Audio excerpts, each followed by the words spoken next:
For the past year, I've been sharing what I call lessons from God's classroom. From staring up at a star-jeweled sky, to paddling down a river, to hiking up a huge sand dune, to being mesmerized by an endless vista of wildflowers. I've marveled at how God speaks to us. He shares lessons of joy, of hope, of peace, of love. Yet, it was a lesson in a classroom unlike any of these that started this journey. A lesson that forever changed me. A lesson that showed me how great God is and how awesome He can be if we completely allow Him to be our teacher, our guide, and our God. It began with a phone call. My dad is in high care in hospital with COVID, but it seemed that things were improving.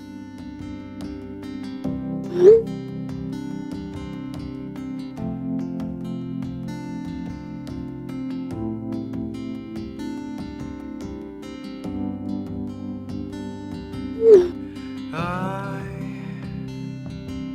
have searched many years on end. There was none that my soul could depend.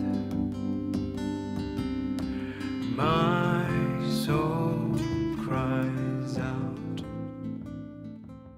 Little did I know as I wrote my diary for the day that this would be the last WhatsApp message I would ever receive from him. My diary entry reads,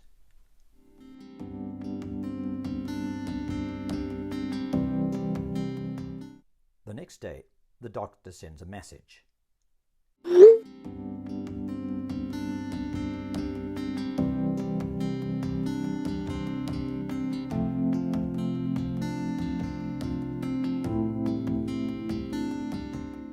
However, about 2 hours later, the call that would change everything happens.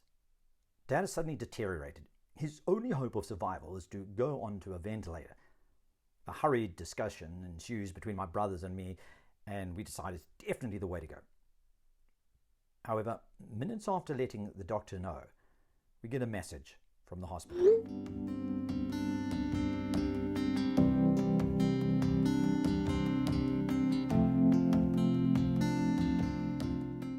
Panic.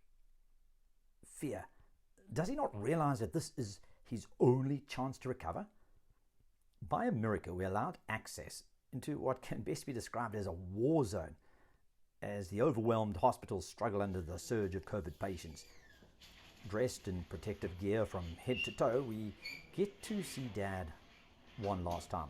Surely we can convince him to take the ventilator. And it's here, in the milieu of sounds, smells and sights, that the lesson is taught. A heart rate monitor's beep punctuates the hiss of oxygen. The smell of sanitizer oozes through my mask. The bright overhead lights cast a stark white pall over everything.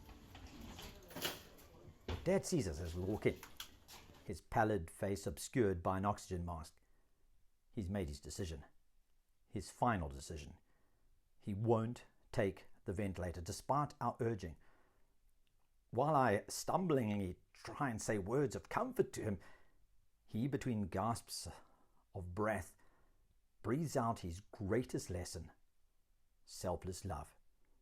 There's a shortage of ventilators, and he insists that it be given to someone else, someone more needful. He then points to his wallet and tells us about those we should care for. He asks after those who are also sick and says he's praying for them. I'm stunned. How can someone struggling to breathe, hanging on to the last threads of life, show such unrestrained love and care? He finally thanks all of us for being a part of his life, and then thanks God as he sighs and lies back, a look of peace on his face. As we leave, I realize I've just witnessed my greatest lesson from God's classroom. I've just witnessed graduation day. All my years of knowing God are suddenly in perspective. I have so far to go, so much to learn. Grade 1 has just begun with the most incredible lesson. What Dad taught me in that classroom of hisses and beeps, of pain and fear, was to look to the ultimate example of love, Jesus, the King that he loved and followed. For in his final lesson, he would follow what Jesus had done for him and selflessly give his life. Now, most people would not be willing to die for an upright person, though someone might perhaps be willing to die for a person who is especially good. But God showed his great love for us by sending Christ to die for us while we were still sinners. It was my first lesson in God's classroom, maybe the most difficult to attend. Yet his lesson has touched me and countless others, as in God's strength, for that's the only way this is possible, I seek to grow in love.